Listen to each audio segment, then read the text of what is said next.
Welcome back. Well, time to show the ladies some love, and we had some really good softball showdowns going on this week. Mardella rolling through the Bayside South, looking to cap off a perfect record in the regular season against those teams. First, they had to deal with Y-High, though, and, well, Mardella would come to play in that thing early on. The softball team, well, they had it going. The Warriors were up early, looking for more on the score on a pass ball there, but a great job by Jordan Tinkle covering the bag as she gets the out. But the Warriors just kept on coming. Casey Goshorn, bam, just ropes that thing down the third base line. Sydney Gertson would score on the play. Bam gets the second. Doesn't stay there for very long, though, because Megan Roy's up next. She gets an RBI single as the Warriors would roll 14-0 the final. Caesar Rodney taking on Delmar on Thursday. Riders on the attack. Mariah Claybert laying down the bunt. The throw hits her. That allows Rosalind Burton to score. Delmar's turn. Avery Wheatley went 4 for 4. That one drops in. Madison Lemon coming on to tie this thing up, but the Riders just kept on coming. Kaylee Gross is going to rip one hard to second. Alexis Harris going to come on in. The Riders, they score 4 in the bottom of the 6th to come away with a 9-5 victory. An Easton softball team was taking on Cambridge Thursday, and Paige Blyer making it happen for the road team early as she gets another nice K for the Vikings. But the Warriors already up by a little, trying to add just a few more as Tori Weems up to bat.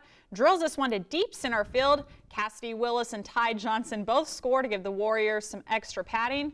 And then Easton is able to then put this thing away as Lexi Kettering, nice line drive down third, sends Weems home. Warriors get the win 5-1 the final.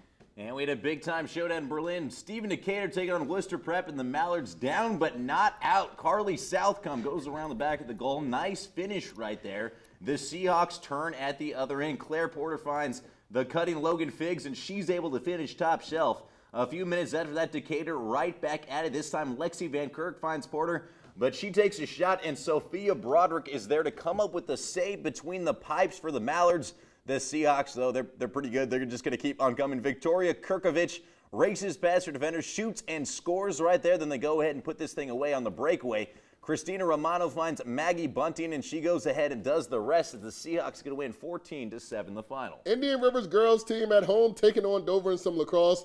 IR's Emily Shuey, she had it going this game. She curls around and gets some ankles right there. No, that was totally the rain, but she puts that goal in. The Senators, though, with the immediate answer. Grace Gass with a goal right there. The keeper had no chance at that one. Shuey, as I said, she would get it right back. She's going to drive in right here, put a little spin move right there, and finish right over the keeper's head.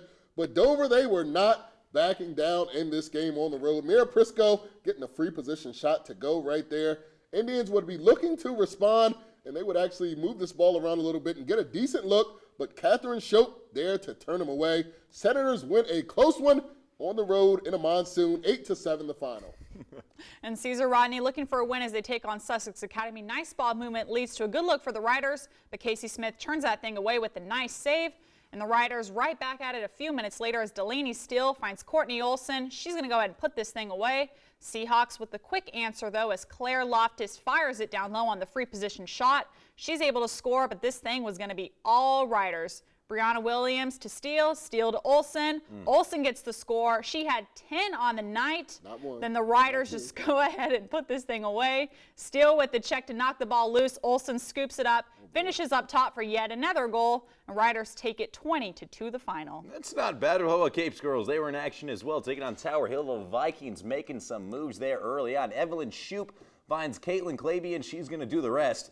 The Hillers now looking to respond. Abby Manning looking like Peyton Manning, finding the small window there, top shelf, and able to finish. But this thing was all about Cape. Aaliyah Marshall finds Claby, and she adds yet another to her resume. A few minutes later, Lizzie Frederick, the possible player of the year over in Delaware, gets fancy with it, gets it in the crease, and is able to finish on the run. The Vikings just pouring that thing on. Marshall's going to get past a couple defenders, calls her own number, and that's a good choice right there. Cape gets a win 14-6 the final. A lot of those girls on that team, Cape, looked a lot faster than Peyton Manning. Yeah, it's strange, right? I will say that. All right. We got plenty more on this show to go. When we come back, the NFL calls for some of our former local stars now taking a shot to take their talents to the National Football League. Stick around to find out who. My name's Jacob Glovier, and I'm the shortstop and pitcher for Pokemon Warriors. This is Delmarva Sports Insider.